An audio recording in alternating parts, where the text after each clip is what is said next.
చేసుకుంటాం. మహోన్నతుడా మహోన్నతుడా సర్వశక్తి మంగళము మా దేవ, నీ పరిశుద్ధ నామానికి స్తోత్రములు.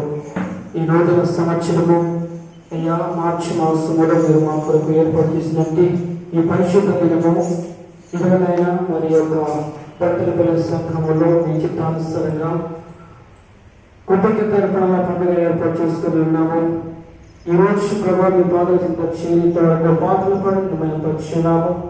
ఆరాధన ప్రారంభంగా ఈ ప్రారంభం నుండి ముగిపోవడానికి అధ్యక్షత వహించి మీ చిత్తానుసారంగా జరిగించి ఈ విలువ దేవుడు మమ్మల్ని నిలుపుమని యేసుక్రీస్తు నామములో అడిగి వేడుకొనుచున్నాము తండ్రి.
Gather